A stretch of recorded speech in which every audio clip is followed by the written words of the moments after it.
All right, I promised myself two things today. One, I'm not going to fall off this stage because I almost did it yesterday. And the other one is that I'm not going to babble on too much with regards to a couple of different subjects. But first of all, as some of you may know, I'm Kelly. I'm part of liberty3d.com, and we also do visual effects training. And today we've got some great stuff that we're going to see here that's going to be covered in future tutorials, obviously. But I want to touch on the fact that we've teamed up with Mushkin, and there are going to be giveaways throughout the rest of the show where you'll get these little sticks. You'll have a chance to get one of these, and they come with $500 of training from Liberty 3D.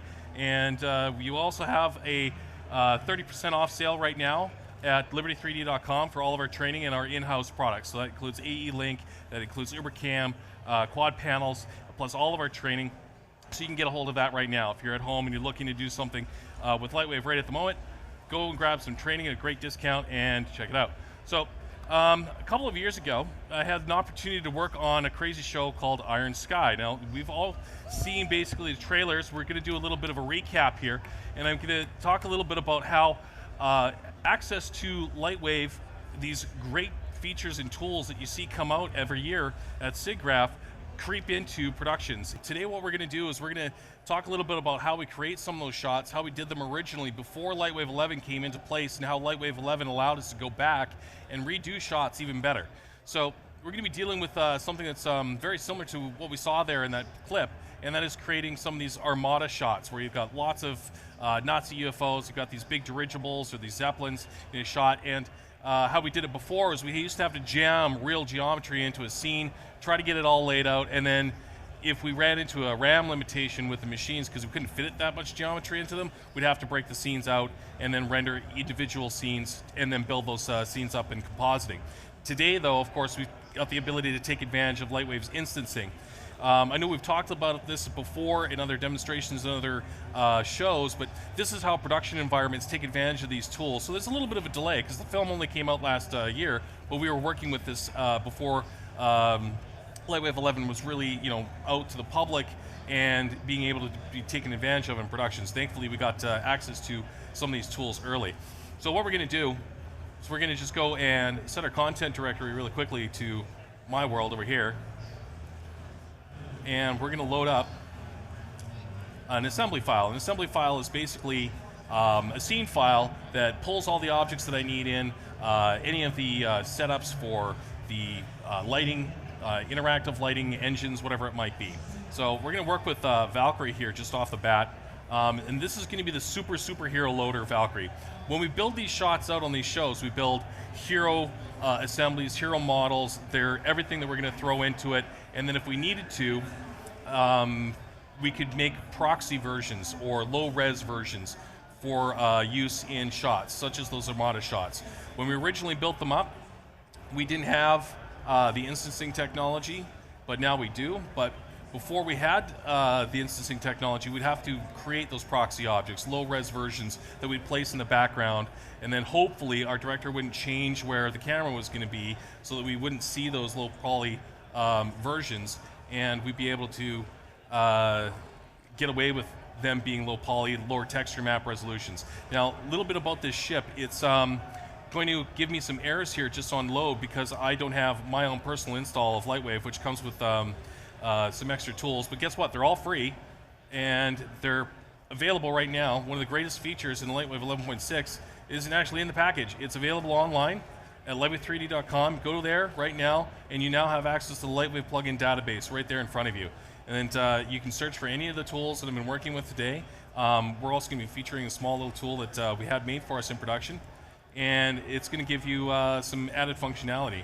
So if you're looking for those tools, you can check those out. For those of you who are familiar with Ken Ning, who did the Lightwave plugin database before, that's now part of the lightwave3d.com site. So go there and start looking for these tools.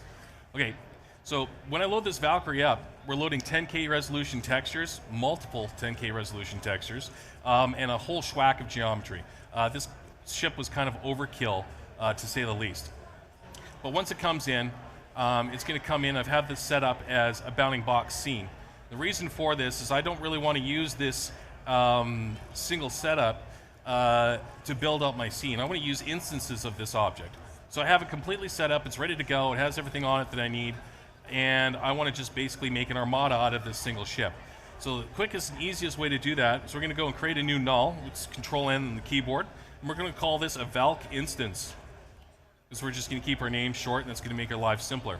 All right, now this instance, I can move anywhere in the scene, and I need to put the actual Valkyrie on it, and we're going to do that by pulling up the properties panel for the object, the null itself. We're going to add an instancer, and we're going to open up the instancing window, and we've got two ways to add that object that we want to instance onto this null.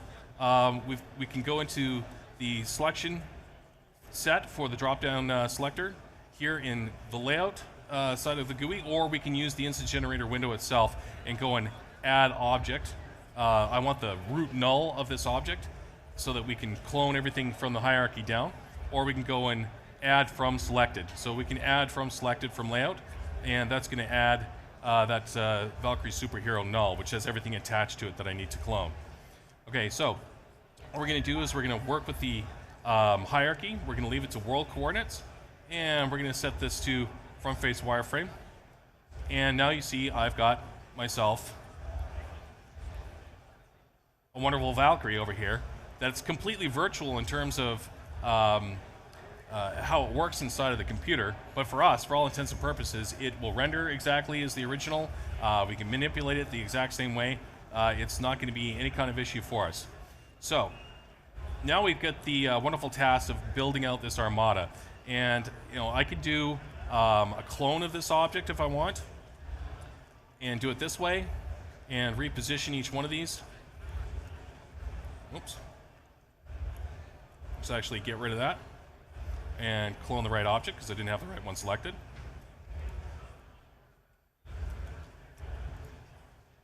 So there's the second instance, and I can move that anywhere in the scene. Now that's fine and dandy, I can do that manually, but what's a lot more fun is if you can do it automatically. So let's just delete that for a second and see if we can create an array or an armada of this automatically. Now I've had a tool created for us called Clone Hierarchy, or Hire, Clone, and Select. This is an L script that was modified from an original L script by Chris Peterson, who's contributed a lot of those L scripts to the Lightweight plugin database over the past couple of years. And we've taken that and we've modified it to do a couple cool things. What I'm going to do here is I'm going to clone that instance null, which has everything that I need attached to it, 7 times. And I'm going to use a random sphere to generate it. And I'm going to use some sphere spreading, and I'm going to spread these ships out using some numerical inputs. So we want them to be about 300 meters apart on the X, okay, and about 150 meters apart height-wise. And for Z, we're going to go, say, 700 meters, and then we can hit OK. One last thing, though, we built in a function here called restrict lights. If these objects have lighting assemblies on top of them, this plugin will actually use an exclusion function so that none of the lights that are attached to them, any of their running lights or any of their weapons lights, will contribute to the rendering of any other ship. This is important because it saves time during the rendering stage. Okay, so just like that, I've got a small little fleet or a small little squadron of ships that I can work with here. Now comes the fun part of just giving them a little bit of a better position. Let's go to wireframe mode. That'll be a little bit quicker for me to move stuff around. Let's just cycle back through. Let's put this guy over here. So what we're going to do is we're going to get these into a position. Then we're going to load in one of our Valkyries, or one of our Zeppelins, and build out the rest of this shot. Okay, now that Valkyrie that's in the center, that's in the bounding box, it's actually hidden from the renderer, so it's not going to show up at all. And I'm just going to leave it where it is, because I'm going to load a Valkyrie or a Zeppelin over top of it, and it's just going to sit inside that geometry, and I don't have to worry about it. But because this is the super high-end, high-quality assembly loader, I've got basically 10K texture resolution objects, very, very high-resolution geometry objects, but in my scene, I only have really 300,000 polys in total. Well, my texture memory, if we looked at some of these images, they're quite large. Let's go to some of these larger ones, 4K. Some of the other stuff is 6K.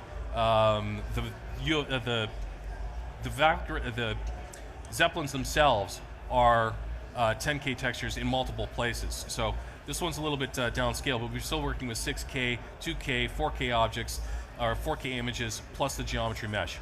But you can see here that I've got 7 additional ships in the scene, and my RAM consumption hasn't gone up. Now this gives me the ability to go and load in the next phase. The next step for this to build out the shot is to get, say, the running lights onto these Valkyries. Now this is the fun part because I'm going to reuse that tool, and it's going to do a lot of work for me.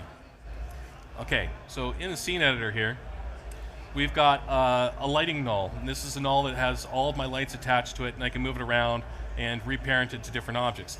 This script is very smart, and I can parent the lighting array or lighting assembly to one of the Valkyrie instances, and I know that I have 7 more of these to clone it across. So by reusing this script, just by turning off a couple of functions here, so we're not going to be spreading it around, I'm just going to kind of reset some of these items. What it'll do is it'll run through and it'll identify the fact that this Valk instance name is the same as any of these other nulls that have similar namings.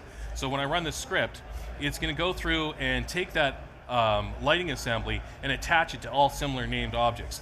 And with just a few clicks of a mouse, I can go through my list and see that all 8 of those Valkyries now have their running light assemblies. Let's do this again with the engines. Let's do another load items from scene operation. Okay, this one has several controllers on it. I go nuts trying to like clone this, load items from scene, you know, animate, set this all up. With this setup, what I can do is I can go in and do the animation on just one of them.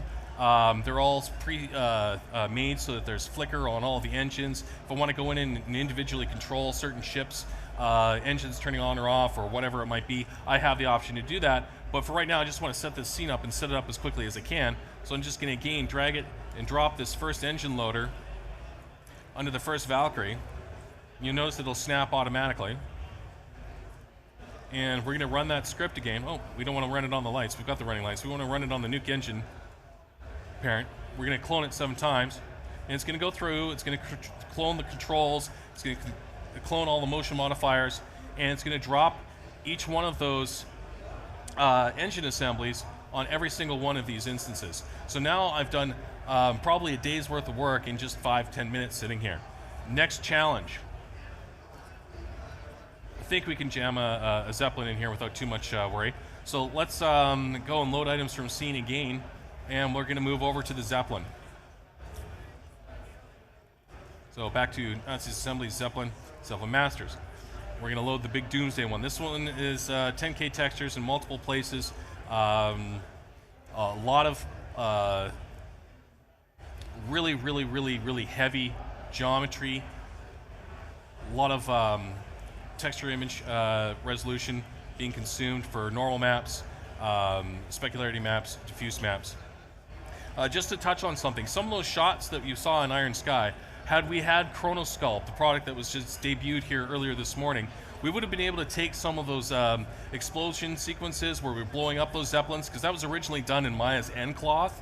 It took the guy months to do it, and we found that when we went to do those shots, it's like, well, geez, we've only got one of these explosions. We'd really like to do some variants on this. So if we had Chronosculpt, and now that we have access to this tool, you can get it today. If you go and purchase it right here at the booth, or if you go and register and purchase it online, if we had Chronosculpt in production, what we'd be able to do is immediately go in and make modifications to that single explosion. We could make dozens of variants out of it and blow those Zeppelins up using a different explosion each time, but they all came from the same MDD cache or geocache, and it would have been simple to do based off of what we've seen here today. So I'm actually tempted to go home and try that with Chronosculpt. Okay, so here's our Zeppelin mover master null. Everything's attached to this thing. And at this point in time, we've kind of got like, a little armada fleet. We've got some instanced Valkyries that need to kind of move out of the ship. It's no problem. Let's grab a couple more of these and just move them out of the way. Okay. Let's move this guy over here. Okay, so that gives me kind of, one kind of flight group. And from here, what we can do is we're going to go and create a new null. We're going to call this flight group. Okay. We're going to attach everybody to the bottom of this. Bonk. And I've got two choices here. Depending on how I set this up, I can either just clone and force the geometry into Lightwave's renderer if I have enough RAM for it. Again, some of these scenes when I originally built them out, that first shot that you saw on the show where we've got the Zeppelins flying by with the big rocks going in, that shot took up originally 22 gigabytes of RAM in memory. We only had render nodes with 16 gigabytes of memory. So we had a problem. We had to reduce the scenes, or we had to rebuild stuff using instancing. Thankfully, we got access to Lightwave 11 during the show, and we went back and we rebuilt the scenes so that we could use instancing, and we had no problems. We got everything in there. Those rocks that came in from ZBrush, huge amount of geometry, texture resolution, got it all into, I believe, about 12.6 gigabytes of RAM. Render Farm took it. Great thing about Lightwave's renderer and the software itself is if you have the RAM for it, you can jam anything you want into it. It will not blow up. I've got a 32 gigabyte RAM machine at home, swallows whatever I throw at it, just keeps going, chewing things up. So it's got no problems with dealing with that kind of scene size. Now, I've got myself a flight group here. I've got one thing that I want to do to this Zeppelin before we get too crazy, and that is it needs some engines and some running lights on it. The running lights on this Zeppelin are quite intense, so I'm not going to load those just because it's going to take me a while to get those in. But what I will do is I will go and grab the engines for this thing. And you can see how we start to build these production shots. So let's go and grab the engine loader. Okay. So there's a main null, and then there's a bunch of lights. Boom. Now all we have to do, because all this is set up from zero origin, they're already in place, but I got to make sure that they're bolted to the ship when I move this thing around. So let's just take that master engine's main mover and just put it in the hierarchy like that. So it's going to be in here for us to work with. Okay, and as I said, I have two options at this point. I can just go ahead and hit our wonderful tool. Let's do that. We're going to clone this just one time more, and we're going to use the restrict lights. I'm not going to do any offsets here because I'm going to position this stuff manually, but this script will now go through and clone my entire armada, and when it's done, I'll have access to a completely replicated setup we have below. Did I just clone the Zeppelin? Yes, I cloned the Zeppelin instead of, so I cloned the engines there instead. So let's delete that. Got to be careful with what you select. You might get what you wish for. Okay, so let's clone the entire flight group. So again, just hit that tool, and it's going to do the work for me. This clones everything that's in that hierarchy. All the motion modifiers, everything that goes with it, the light sources, and it gives us everything that we want. So very quickly, I can build out a production shot without too much effort. Now, I'm not going to be able to get to a lot of other things that I wanted to talk about today, because I'm running out of time, but I want to mention a couple of other things that are going on. It'll be at the side of this booth. We've got other stuff that's going on around here. One of the things I wanted to bring up is that my current project, after going and working for the last 18 months solid after Iron Sky on 2 stereoscopic films and television episodes that are stereoscopic, it's become very important for me to have really, really excellent stereoscopic viewing and previewing technology in my applications. So with 11.6, they've now integrated 3D Envision or 3D Vision Pro from NVIDIA as part of the VPR viewing technology. And we can demonstrate this for you here on the side. And my show, Stasis, which is coming up, which is a futuristic sci-fi thriller, I'm doing it completely in CG, and I'm doing it completely in stereoscopic right from the get-go. So everything is being done with that in mind. And what you're going to see here coming after me on this stage here is a demonstration of some really cool technology. But first off, Chronosculpt, Lightwave 11.6, and then this next technology that's going to be demonstrated just totally blew my mind for what my pipeline is going to be for stasis. Because now it makes so many more things possible that I thought I was going to have to, make my life miserable trying to get things to work, working in different packages, working with different pipelines, working with different motion capture gear. It's going to be, just crazy. The impact positively for me as an artist to work on this stuff. Okay, so this script is almost done. We've been going through hundreds and hundreds and hundreds of lights, hundreds and hundreds of objects, and then when it's ready to go, I've got the ability to just move that whole hierarchy over and build the rest of a shot. It's almost done here. It's going as quickly as it can. It is just an L script, so it's not like it's a compiled plugin or Python. Scripts have a tendency to run slower. Okay, my clone is complete.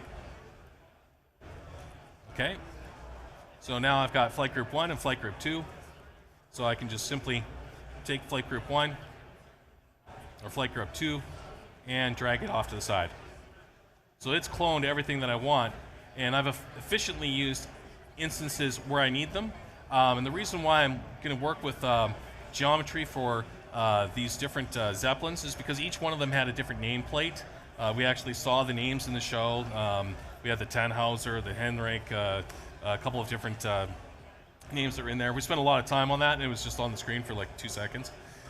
So you never know when you're going to get bogged down. You have to make sure that the rest of your show works quite nicely to keep up with your production schedule. But it was tools like the instancing and the L scripts that we could have very quickly modified, accessible from the Lightwave plugin database, which is now part of the lightwave3d.com site, that made our production workflow a lot easier. Now, I would like very much to talk a little bit more about stasis, but we're going to be running out of time here. So I would just touch on a couple of things with regards to Liberty 3D. Liberty 3D is a training site. We're celebrating our 3rd year anniversary this month. We have great training and tools from some of the people that actually work with us in production and work with the Lightwave group in building the software. We have over 250 products for training on our site, plus plugins from AE Link, Quad Panels, UberCam. We also have a special going on right now, 30% off. You go to the website and use the coupon code BIGJULY or SIGGRAPH 2013. You can get 30% off your purchases. But if you're lucky enough today, and if you've been paying attention to my presentation, you should be able to qualify to win one of these wonderful prizes. Rob over here is holding up one of these fantastic Mushkin memory keys that's preloaded with $500 worth of software, and it also has the Lightwave 11.5.1 trial on it. And we're also going to give away a copy of Iron Sky. See, I don't even have a copy of Iron Sky. Okay, you guys are lucky. How the heck? Oh, on Blu-ray. Okay, and there you go. Oh, by the way, the director's cut of Iron Sky is now, I believe, available in North America. It's going to be out very shortly on Netflix. If you have the opportunity to see that, the Lightwave team went back in and completed another 200 or something additional visual effects shots. So pretty crazy stuff. They went in and just tackled it, got to all the stuff that we couldn't get to before the release of the film, and just made it all that much more better. And we were also short for time on that film, so we had to cut a lot of stuff that we wanted to do because we had to have it in absolutely a 90-minute format. Okay, so that pretty much concludes what we're going to be doing right now on the stage.